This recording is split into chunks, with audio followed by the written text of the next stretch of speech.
Dr. John Cannella, who's presenting ray tracing LASIK with like plus versus minus for myopic correction, randomized prospective translateral eye study. It's not in the book, but it was in the original session, right? So So I do it or I do not do it? you should do it, yeah. Yes, we're excited. Yeah, Right. yeah, we're looking Good morning or good afternoon, I should say. Santiago and LASIK versus smile. looking at the number of people in the room, I'm understanding why refractive surgery has such a downturn. So this may be a talk that does not interest many, but it certainly has interested us.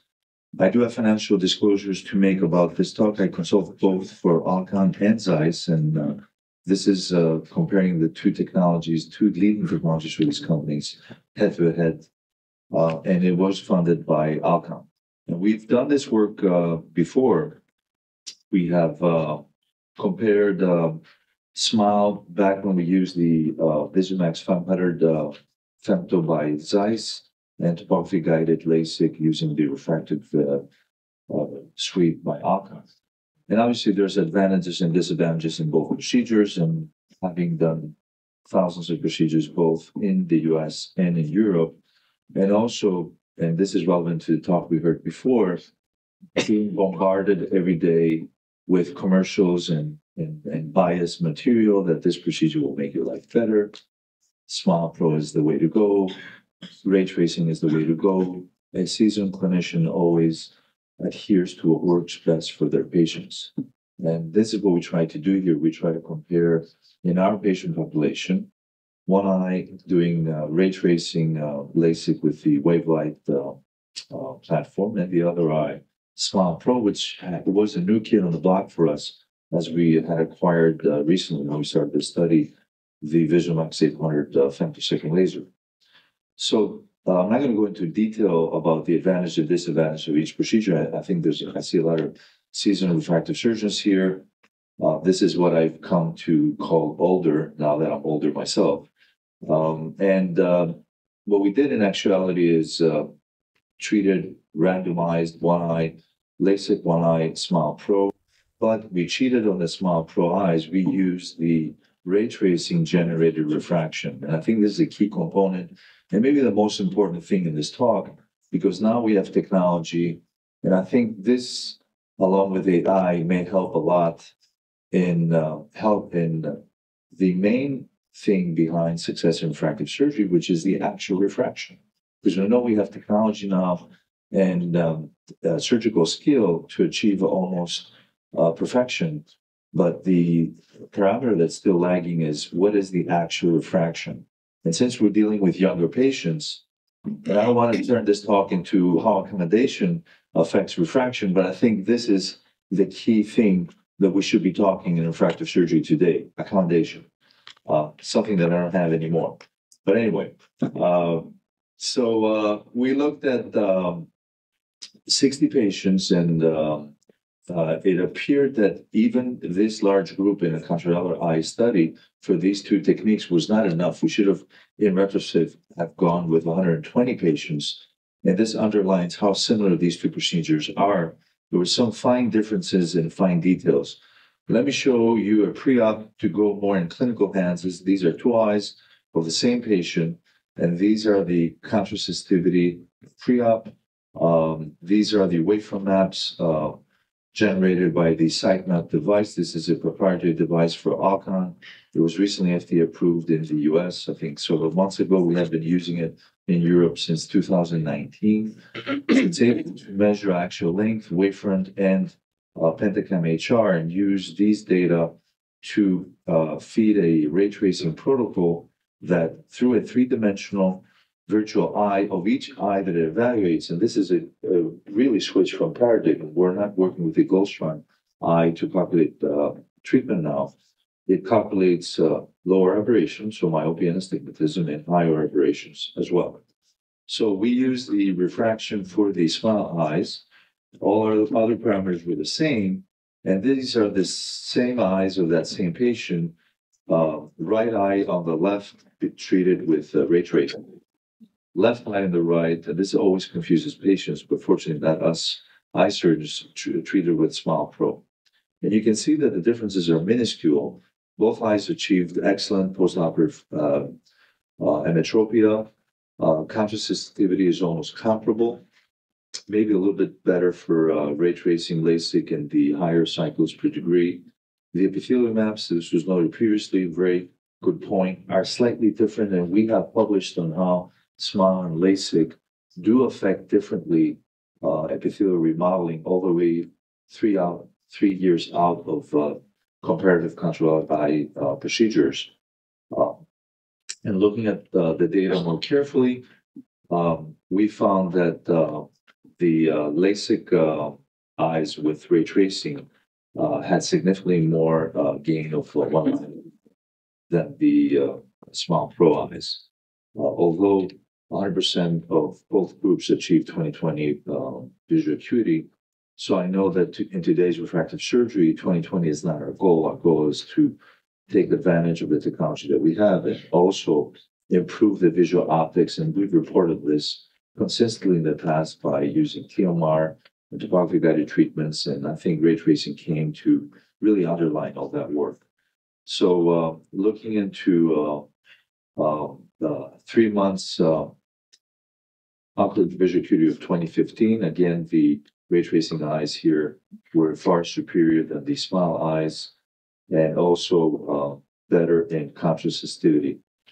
So in conclusion, these data are almost too good to be true, but they do show that using objective measurements, if I can use this term, with ray tracing and using these numbers to perform femtosecond LASIK and the same refraction numbers, but no higher aberrations to perform SMILE Pro gave excellent outcomes in control eye study. Now, the ray tracing eyes appear to be better in lines of vision gained and induction of higher aberrations, but this is kind of expected since SMILE Pro has yet to include higher aberration correction into the ablation and other forms of customization. And that's all I have to redo. Thanks. Great. One of the points that have been raised about ray tracing and LASIK is about the time. Is a little bit time consuming to acquire, let's say, good data to use it preoperatively. Also, some surgeons say that maybe it'd be better to have the patient dilated, so it'd be better to bring the patient one day before or in a different day to acquire the data and then do the surgery in another day. What's your opinion about that? You make a very good point, Santiago. I'm convinced, and I argued this in the beginning, that ray tracing measurements should be done in the second patient's eye. And it has not been the case in the beginning, but I think most surgeons using ray tracing currently are using the not second pleats, but dilated refraction. Use them. This again, it does take away the accommodative effect of these measurements.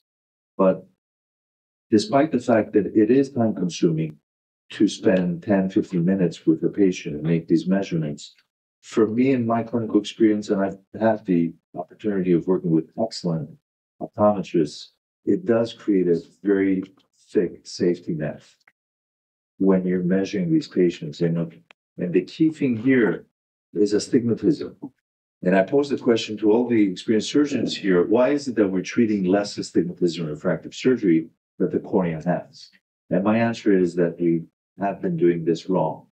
We should be treating all of the total corneal astigmatism when we do refractive surgery. And ray tracing is helping going towards that direction. If, as you will very well mention, cycloplegia the eye, you take away accommodation. If you don't take away accommodation, the measurements will consistently show less astigmatism than your total cornea numbers. And I think in today's era, considering what other investigators and we have published, this is not the right way to go. We just actually just started our ray tracing work, and I've never seen a time when we were checking down at 2015 and 2010, unless we were in a clinical trial like we are now with ray tracing. So it's not very often that I feel like there's a paradigm shift. And ray tracing helped the implant world a while ago. It's now helping the LASIK world. I can't wait till it helps the SMILE world. But the idea of, more than one, and understanding the cornea centrally and peripherally and being able to use that data has been absolutely unbelievable. And so I'm a big believer. And did you study centration? Yes, we're going to spin off several projects as we did with our original topography guided and SMILE study into looking at centration, tissue removal. But I do stand behind what you mentioned, which is very important. Even the refraction is a tremendous tool to use in SMILE Pro eyes. And I know these numbers are extraordinary. Actually, this paper got rejected by the JRS because the commentary was that these data are too good to be true, but there are objective data. And I think that it makes sense just on the diagnostic side to explore this technology, because it does make a difference between subjective refraction and all the gold standards that we've been using so far. I think you should resubmit it. I think what's happening, though, is you're ahead of a lot of the world in your understanding of ray tracing, because when we did the clinical trial in the U.S., we had challenges in understanding how best to use the sitemap device. And now, post-approval, we've taken those learnings, from the trials and from people like you, and it's a beautiful addition to refractive surgery. And I think everybody doing LASIK needs to be incorporating ray tracing. Well, I don't want to take much of the time, but the more you learn about customization of treatments, the more you feel they're mandatory when you're doing refractive surgery. Many people still confuse ray tracing with wavefront guided. It is not wavefront guided. The two key elements are the fact that if you're looking at a non-accommodating eye, you have total refraction of that eye. That's number one. Number two, you're recentering the visual axis not to the center of the cornea, but to the actual visual axis of the patient. And that's where all the refraction has been set, and that's where the patient's function. And last, which is not really discussed much, it does correct tilt as well, because we all perceive that the human eye, the way it views and the way we view it when we measure it, is untilted. And the tilt is regards to how the cornea parallels to the lens. These two lenticular systems in the eye are not always parallel. So it has the ability to correct that as well. So if you put all these parameters in mind, it is opening the door for you visual function results. Well, John, we could listen to you all day. I mean, you're just a wealth of wisdom. And plus, next year, submit that talk on accommodation. I want to learn your philosophy